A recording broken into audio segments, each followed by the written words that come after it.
Well, good morning. It is the Battle of Ohio here, and we're the Fanatical Elves pregame show. We got Steve Gill in-house and Jarrell Flint, both living down in Nashville, of all places, the great state of Tennessee, not who took it on the chin, got destroyed by the Ohio State Buckeyes. OH. Hi-O. That's right. I'm a little taken aback by that. Oh, there you go. There you go. Go Bucks. A little bit of a surprise, but they played a hell of a game. Will Howard, the passes he made to Smith, I mean, just beautiful throws, beautiful catches. They were throwing it all over the field. Where was that against? Yeah, I want to ask Chip Kelly, where was that during the Michigan game? Because Chip Kelly is the play caller. And by the way, John, I'm sorry for your loss today. Ryan Day is still the head coach of the Ohio State University. Yes, that I've seen that question posed around social, platforms. What are the Ryan Day haters going to say today? Well, wait till next week. Should have done that against Michigan. Come on. I don't know. I don't know. It was an enjoyable game because a lot of my neighbors are UT fans, and I just sit back and enjoyed it. One of our neighbors made a comment this week. She's a big UT fan, and she said, "Wait till they play Ohio State." And my wife didn't text her. She wanted to, but she didn't. So. But anyway, I'm a Vanderbilt graduate, and anytime UT loses at anything, it could be tiddlywinks, it could be hopscotch, I'm a happy person. Well, Jarrell, how are you feel about it? Are you a Buckeye fan or not? Well, I went to the University of Memphis, so when you talk about the Tennessee thing, I'm more of a Memphis. Yes. And I think the SEC. I don't think they want Memphis to get into the SEC. Memphis should have got in before Texas and Oklahoma did, but I agree with that. I think they don't want Memphis in because I think most schools would say Memphis would have the recruiting advantage because you got the FedEx Forum, they're in a city, so they would steal a lot of Ole Miss's. Why go to Ole Miss if you can go to Memphis and Memphis is in the SEC because you're still going to play, right? I didn't really.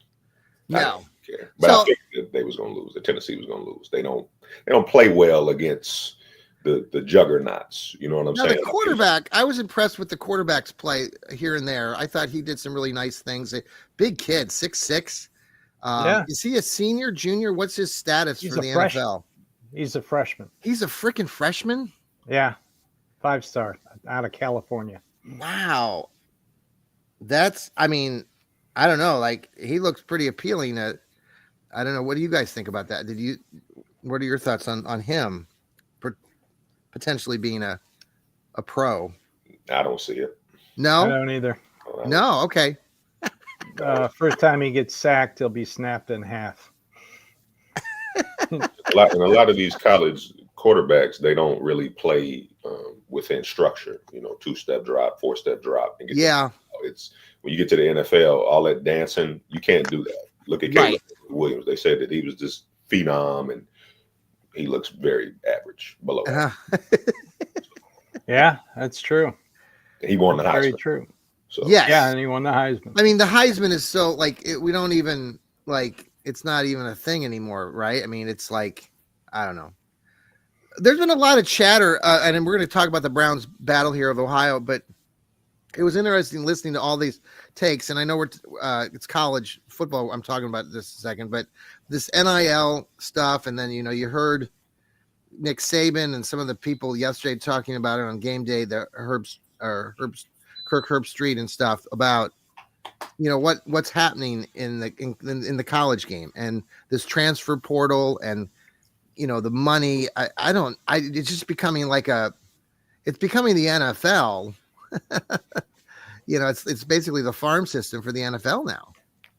Yeah, what do you think about all that? And players are making good money. I mean, here in Nashville, quarterback of my alma mater, Pavia, Diego Pavia, he sued to get 1 more year of eligibility, citing his ability to make NIL money, and he won. Mm-hmm. So, yeah, there you have it. Yeah, I guess here, like I heard this week too, there was a ruling about junior colleges that now is saying that if you go to a JUCO, that you'll still get to keep your 4 years of eligibility at a. That's what he was basing it on, because he did go to a junior college before he went to New Mexico State. And he was saying, I have another year that I can use. So 2 years of JUCO, you're saying if you transfer, you can still play 4 years in college now? Yep. And so they got college coaches yesterday saying these guys are going to be 28, 29, 30 years old. Yep. I mean, playing in college game. I mean, it's ruining the game. I guess it's ruining it to the point where, okay, there are all these big games, and yeah, we saw, what we saw last night, but it's just like everything else is just fluff. It doesn't mean much, and these players are changing left and right. They're in the transfer portal. You don't know what's, I can't find loyalty for a team. I don't know. I can't get into it as much. I don't know. It's something that's, I guess it's. Well, the NCAA shouldn't have taken advantage of their players by making money off of them. So how do you get all that back? Decades. That was the conversation on game day, was like, can the NCAA do anything now? No, they're toothless. No, they can't. And, you got to think about the NFL is going to start having ramifications, because if you play running back and you can play at Ohio State or Michigan and make 10, 12 million, why would you go to the NFL and get your head bashed in? Yeah. Why? Track. Why would you do that? You can just get your money and go sell real estate or go, sell cell phones now. So the NFL, I think, is going to have a problem, because you're going to have a lot of kids that's, I made my money. I don't need it. Because it's like, I think who reset it? Was it Sam Darnold when he got drafted, and then he got that $60 million contract, and then they changed the rookie pay scale? Yeah. Him. So unless you're in the top 20 in the draft, you're not making real money anyway. And it's creating such an interesting situation even at the high school level where I'm at as an educator. I mean, because I've got kids who are ball players at every and they're coming to talk to me about NIL stuff, and like this is all new to everybody. And like you get high school kids who are getting NIL money that are where it's allowed in some states like Maryland. We got it. Like I've mentioned this before. We got a kid here in Columbus who's playing at a charter program somewhere in Maryland and getting paid a lot of money to do that. So, and also, if you have these universities that have these wealthy donors who can contribute to that NIL fund that they can legally set up, you can take players away from better schools. I mean, Vanderbilt, their first transfer was a 5-star linebacker who played at Alabama. Mm-hmm. Their second was a 4-star defensive tackle who played at Texas. I mean, they got a freshman safety from Florida Atlantic who was a 4-star coming out of high school. I mean, and all these other schools are all mad. Well, the Alabama fans are down there. Alabama's down there begging for money for their NIL thing. Yeah.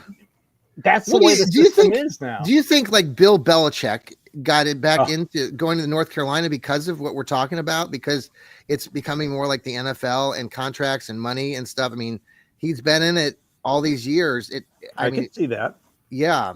I mean, outside of the fact that he doesn't like to pay anybody, though. So I can't see that being the motivating factor, unless he's telling the donors. His motivating factor is he's dating a 24-year-old. That's his motivating factor. I think she'll be a senior this year, won't she? Jesus, I swear. He started dating her, seeing her when she was 21. I'm like, okay, she's legally, I get it, but I'm sorry. I'm just disgusted by it. So, okay, I'll move on. Let's talk about the Battle of Ohio. Change the subject. Yeah, there's a game. Yeah, two teams that are struggling. Now, the Bengals have an outside shot today of still a playoff berth potentially still is out there for them. They're 6-8. So this is something where the Browns can come in and ruin those chances. The Browns lost to the Bengals in the game where Deshaun Watson went down with injury earlier in the year. The Browns could, if they can beat the Bengals, then they would end up 3 or I wanted to say they've beaten the Ratbirds, they beat the Squealers, so that if they beat the Bengals once, they would at least secure their, three wins against divisional opponents, which is pretty impressive. I mean, it's good considering that their record is a lousy 3-11. Where do you all sit with all that? Well, it shouldn't be called the Battle of Ohio. They're in Kentucky, so let's stop calling it. You stole my line. They're in Kentucky, so let's stop calling it that. That's number one. Number two, I think that the Browns. I do think Kevin Stefanski's a bad coach, but he seems to still have them playing with some sort of intensity, some sort of gumption. But the problem is that the defense, as good as they are, they can't overcome an anemic offense. So I have no faith in them holding down, chasing them. And I don't think DTR is going to get you more than 21 points. So I think it's going to be another, like you saw last week. I think 21 points is enough for the Bengals to win. That's all they got to score. Now Steve, you mentioned on the show the other night that the Bengals have given up 27 points for the last 6 weeks. 27 plus points in 4 out of their last 5 games, but they've also scored 27 or more points in 6 straight games. Oh, okay. So their defense isn't good. Let's just say what it is. It's terrible. Hendrickson is fantastic, and I feel bad for Jermaine Fetty. He will be committing so many penalties. Just get used to it now.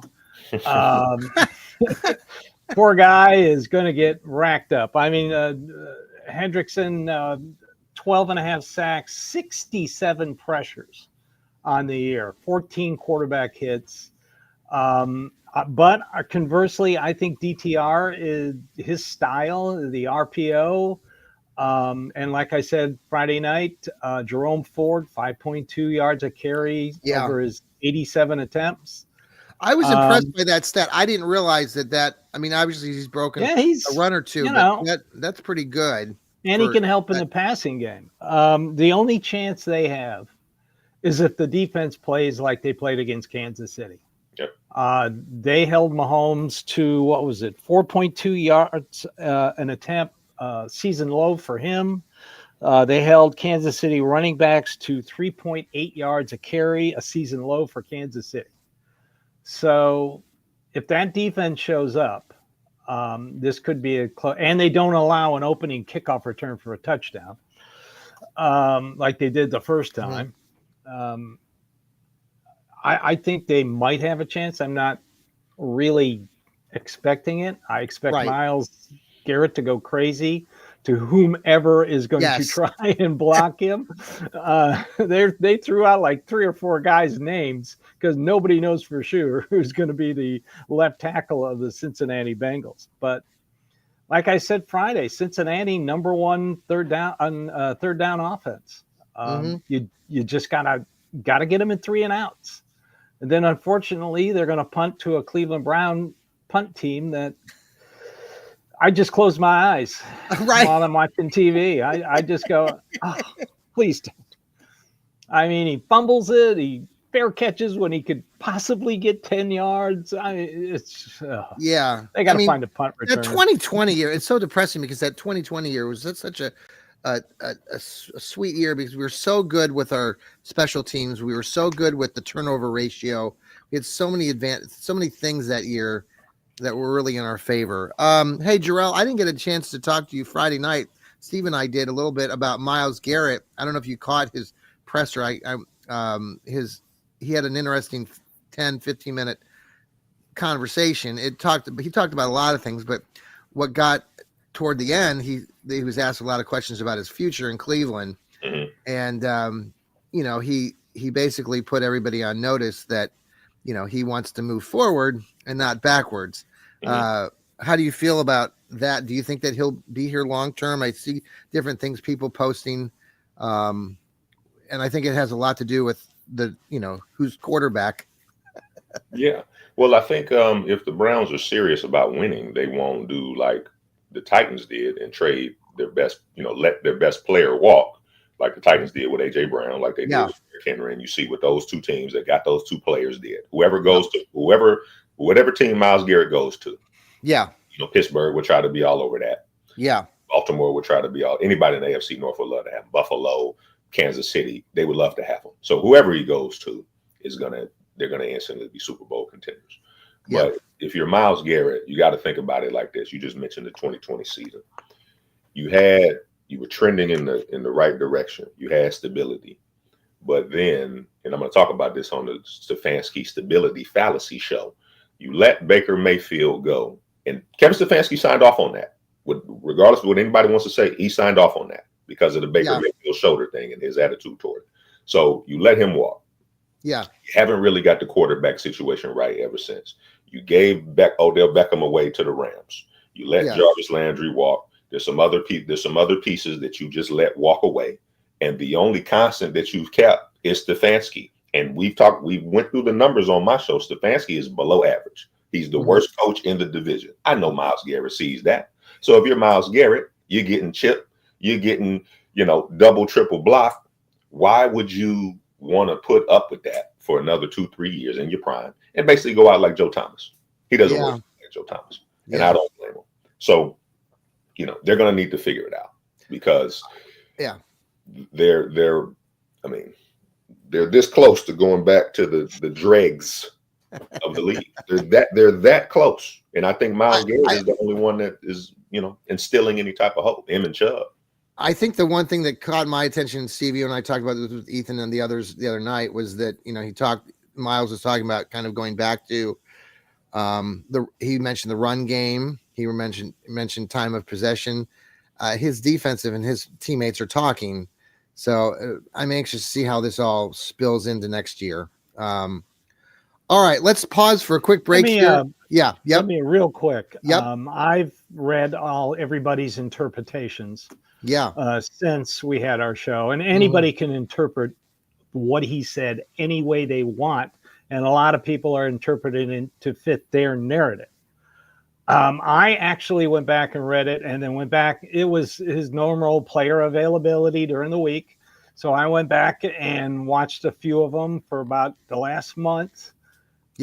And my impression is Myles Garrett wants to stay in Cleveland. They're probably going to give him a contract extension. But he just put Jimmy Haslam on notice. Don't do this again. The Watson deal. Don't do this again.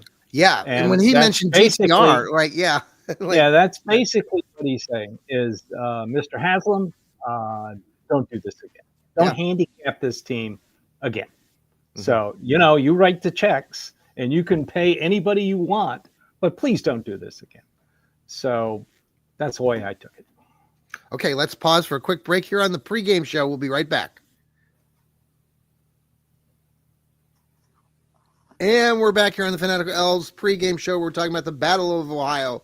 And we thank you again for subscribing to us, watching us right now live on the X, on Facebook. Where else are we at? YouTube. Thank you for watching us. Thank you for the comments. I see there are a variety of fans coming, including a Bengals fan and our colleague Ethan. Thank you. You can also download us, please, on Spotify, on Apple, anywhere you find and listen to your podcasts. We can be found. Just type in Fanatical Elves or the Cleveland Browns, and we'll pop up because we're really popular and we're making mega bucks. So every time you subscribe to us, I think we're getting about two pennies. So thank you. How are we popular? I know. Well, it's you people. Hey, Jarrell, you want to? I know you do a lot with your apparel, dog food radio programming. The dog. You want to share out? I know Steve's wearing one of your hoodies. Yeah, I love this hoodie. Steve with the dog food elf hoodie. We got a nice assortment of options at dogfoodstore.com. DAWG foodstore.com. Go get your Browns merchandise there. Yeah, it's pretty awesome stuff. This is like I've got the same hoodie thanks to Jarrell, and it's some good stuff. So check it out if you're a diehard Browns fan. This on that sweatshirt, he's got the elf, and then he's got a portrait of Jim Brown in the background of that. That's Jim Brown? That's Jim Brown. Oh, really? Yeah. You don't see the 3-2 on there? Yeah, I see that now. Awesome. Okay, so what's it going to take today for the Brownies to stay in this game and to win the game? Jarrell, let's start with you. A shutout. Shutout, okay. I think that's the only chance in hell that they have. I don't trust the offense. I mean, Jameis Winston was a turnover machine, and yeah, he was throwing 400 or 500 yards. But when you're throwing pick sixes, that kind of negates that. Right. DTR is one of those QBs that can't really play in structure. He's kind of injury prone. Let's just face it, their run game really hasn't, had a resurgence to the pre-injury Chubb days. Yeah. So, I think they have to hold Cincinnati to under 7 to 10 points, if not a shutout, because honestly, my prediction is 24-10. I'm giving the Browns 10 points. 10 points. Okay. Special teams. Wow. And I get on offense. And Njoku might not even play. So what are you going to do? They're just going to double Jerry Jeudy. Yeah, okay. Somebody else has to step up at receiver. Somebody. You saw that against Kansas City. They got the ball to Jeudy a lot, but then, who else was there? Nobody. I mean, and then Kansas City just, I know their corners are really young, but they just, you just step in front of Jerry Jeudy and you get a free interception. So, yeah, I agree with Jarrell. They've got their defense, Browns defense has to just shut Cincinnati down to even have a shot at this. I mean, like I said the other night, Cincinnati has scored 49 touchdowns this year, which is fourth behind the Lions, the Bills, and the Ravens. So, and they're the only team in the top 5 in touchdowns with a losing record. But then again, like I said the other night, they've given up 47, which is tied for last in the league. So, yeah, we haven't had a Cleveland Browns running back go for over 100 yards in forever. I don't know how far back it goes, but it's been a while. I think ever since, has it been at least the last 2 seasons? Have we had? Didn't Chubb go over 100 first game last year? Yes, but I'm saying since his injury. Oh, since his injury. Jordan Ford might have had one, didn't he? Did he have one? Yeah, because he had a couple long ass runs in a couple games, especially that Pittsburgh game where Chubb got hurt. He had a misdirection, stopped, and then he went something like 70 yards. So, yeah. Well, I'm hoping that maybe we could see that again today. I mean, we need to establish the run. Jerome Ford maybe can break another couple. I mean, we see Deontay Foreman today. There's a guy that we talked about early on in the season.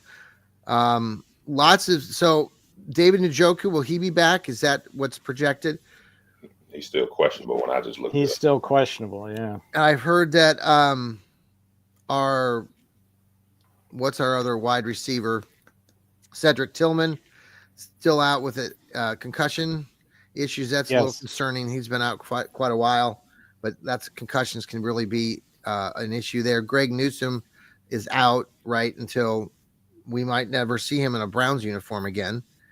Well, we'll see, folks. It'll be it'll be an interesting game. At 3-11, Browns fans we've kind of grown accustomed to this over the years, not recent times, but in the past, it was always like, okay, we win our 3 or 4 games a year, and that's kind of what this has become. I think they do have a shot today against the Bengals. I think, like Jarrell, you said, you've got to really, keep them locked out of scoring, but that's going to be so hard, like you're saying, Steve, with the track record of the Bengals. Yeah, but what I'm looking forward to is to see how Michael Hall does, because Shelby Harris is hurt again. I'm really interested to see how Isaiah McGuire does opposite of you're really Garrett. Because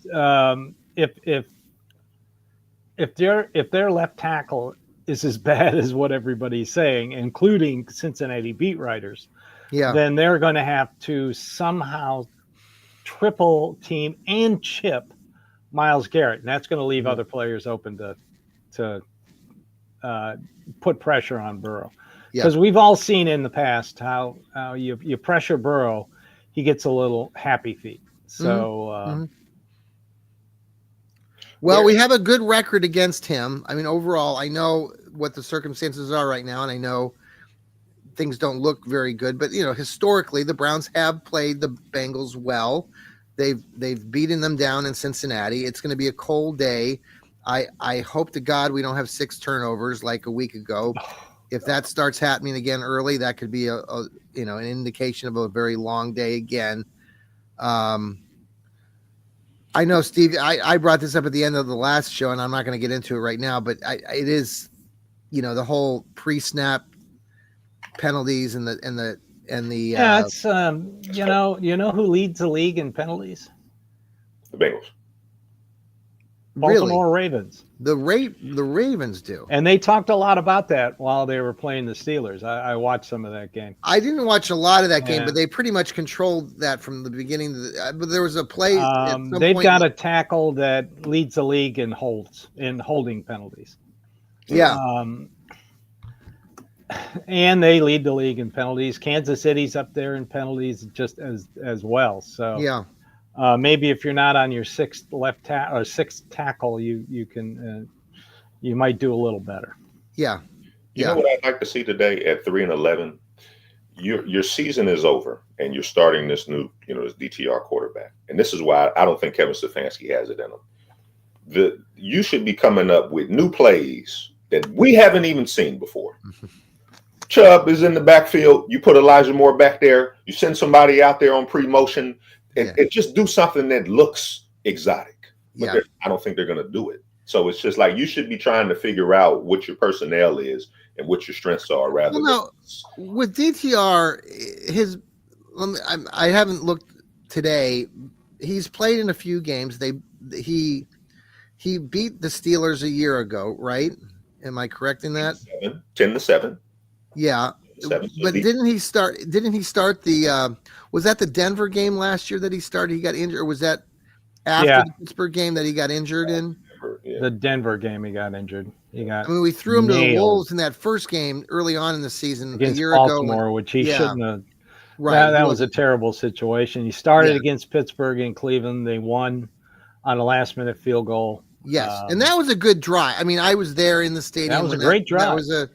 That was a really good bit. That game was boring as hell, and it was back, and nobody wanted to win it, and they just did enough to do that. That was a game where the officials had 2 opportunities to call a safety on Pittsburgh's first possession. Yes, and they didn't do it either. Oh God, I the remember first that. one was a definite safety. Yes. Oh my gosh. Garrett killed Kenny Pickett. Yes.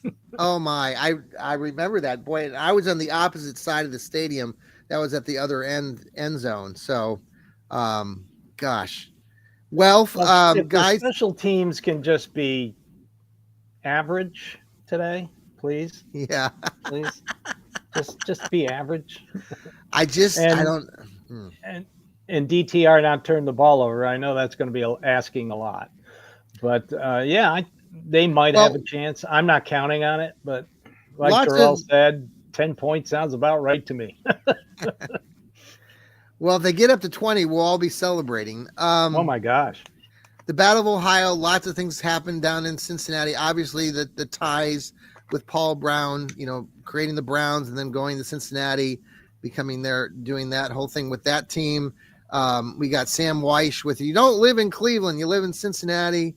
But you had the replay of the 1980 game, which I had forgotten that they had to win that back in the day, that they had lost to the Minnesota Vikings the week before. Hail Mary. Yeah, Ahmad Rashad. 1980. I was watching that game. They actually showed that game here in Nashville. Yeah, I was a kid. I was like 12 at the time, and 13 maybe. I just turned, and but I forgot that they had to win that game in Cincinnati, right, to get into the playoff. Yeah, and that was the game that Tom Darden laid out Pat McAnally.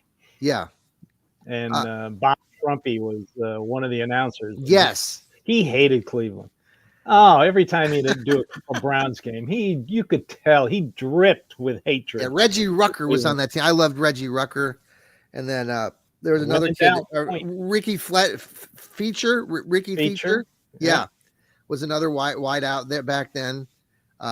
Just some good stuff. They ended up winning it at the very end, 27-24. Your dad played on that team, right, Jerome? Yeah. That's what I was gonna ask. Yeah. And my cousin was on the Vikings that day too. He was so they played. Really? Yeah. Wait a second. So your cousins? No, your cousin or your dad's cousin? My cousin played for the Vikings, and my dad played for the Browns in that game. So he said after that Hail Mary, when Ahmad Rashad caught it, my cousin came in the locker room. It was like, we kicked y'all's ass today. That's funny. That's great. What's your cousin's name? Randy Holloway. He played at Pitt when they won the national championship. He's a defensive tackle, I think. Randy Holloway. Wow. Okay. Wow. Yeah. That's man, Jarrell. We just have a show about just some stories. Just you got, you. Yeah. You need to talk about that, man. That's Browns fans love that stuff. We're historically, that's all we reap history. That's because we haven't been to a Super Bowl. And we try to find a glimmer of hope in anything that we talk about. Ricky, all right. Well, with that, hey, tune in. Jarrell's got his dog food radio. She's going to be doing a show here later, posting that. So follow him, please. Dog Pound South podcast with Steve Gill right there, coming to you tomorrow after this game. Winner lose. I've got my own Johnny Cleveland shows. We've got the Stirring the Pot show with Lou Marconi and myself tomorrow night as well. Breezy Brown's Talk with Sherry. We've got Ethan Greenberg with his Going Nuclear, covering the land of Ohio, which I screwed that up again because sorry, Ethan. The Browns Breakdowns with Sam. We got our Browns Blitz also with Rod Bloom. So thanks again for following us. Subscribe to us, please, on Apple, Spotify, so you never miss a show. We're Browns fans just like you. Look forward to seeing everybody, talking to everybody after the Browns win. We will have a post-game show at the end of the Browns victory later on today, right? It's going to be a victory, right, guys?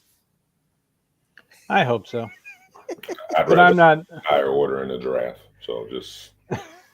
Yeah, the way things shake out, if the Browns lose and certain other teams lose, they could end up with the number 3 pick come Monday morning. Wow. Number 3. So, okay. Yeah. Let's get a top 3 pick. That's because you could trade that. You can do a lot with that. Yeah. Yeah. Oh, yeah. Well, with that, guys, go Browns. Let's lose. Let's win. Let's whatever. Have a good afternoon, everybody. Take care. Go Browns. Go Browns.